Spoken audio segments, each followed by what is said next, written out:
Well, good morning to you, viewers. Let's begin what's trending in the United Arab Emirates, where dignitaries from across the world are attending the Cop28 summit in Dubai. Well, over the weekend, social media was awash with reactions after a published list by the United Nations Framework Convention on Climate Change revealed that Nigeria has the highest number of registered delegates from Africa, with over 1,400 delegates, making it the country with the third highest overall in number of delegates at the conference. Well, President Bola Ahmed Tinubu, who last year criticized the proposed emission cuts for Nigeria during the elections, was accompanied by 138 delegates from the State House, including Nigerian-Lebanese billionaire businessman Gilbert Shagori, who was named as a confidant of the president, elicited more reactions. Well, let's take a look at this video showing the moment Tinubu arrived at a conference before we take some reactions.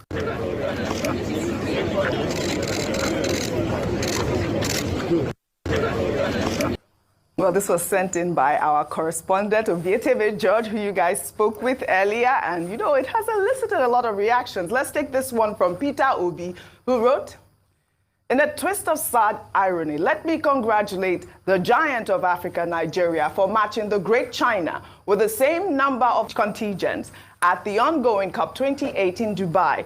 Nigeria's contingent to COP28 totaled 1,411, the same number as the Chinese contingents, while China's budget for 2024 is about $4 trillion. That's about $2,860 per head. Nigeria's budget is about $33 billion. That's about $165 per head. China has a Human Development Index with a ranking of 79 out of 191 countries measured. And Nigeria has a low HDI with a ranking of 163 out of 191 countries measured. Nigeria has more people living in multi-dimensional poverty than China, despite China having 7 times our population. Well, let me take another one from Brother Bath.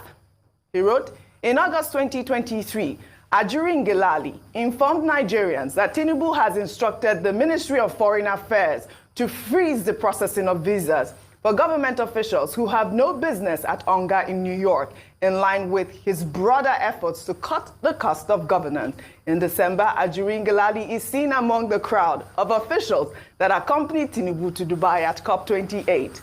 COP28 is a 13-day event that will cost a lot more money in hotel accommodation than Onga. It'll be nice for Nigerians to know how much is spent in sponsoring Tinubu and all that accompanied him at COP28. Tinubu and 2 ministers would have been more than enough for this trip in view of the current economic reality in the country.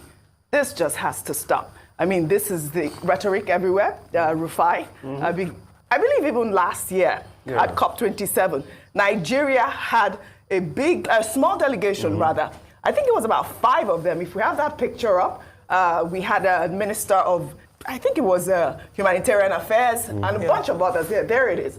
About 5 of them. And can you imagine? The number has doubled. If we can pull up a list of the ministers that were out there, we have Federal Ministry of Environment at 53, Ministry of Foreign Affairs 21, Ministry of Environment at 16, Ministry of Petroleum Resources at 12, Ministry of Environment and Climate Change at 9, Ministry of Environment and Natural Resources at 8, Ministry of Humanitarian Affairs at 8, Federal Ministry of Transportation at 7, Federal Ministry of Finance, 7, Ministry of Niger Delta Affairs, 6, Federal Ministry of Labor and Employment, 6, Federal Ministry of Power. The list goes on, Rufai. But what got me also was the fact that the actual list, which had, you know, maybe the actual climate activists, if we have that, was a lot smaller. I mean, what do you expect? So this, it's clear and simple, it's a jamboree. And the part that I just only fault them for, I keep saying, is the fact that they didn't pick Ashwebi.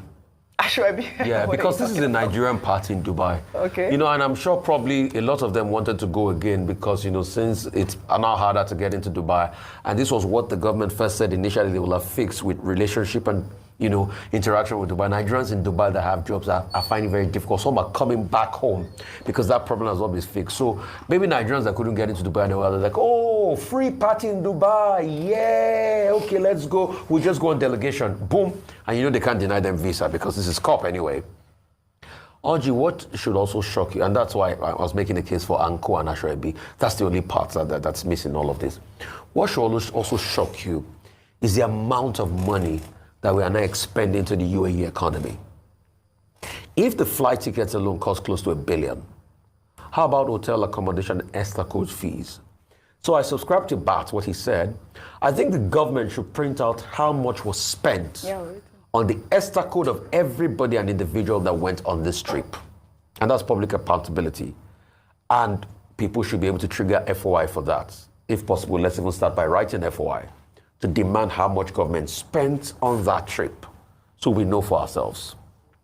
Because even in New York, somebody cited, I heard that was how we had a lot of Nigerians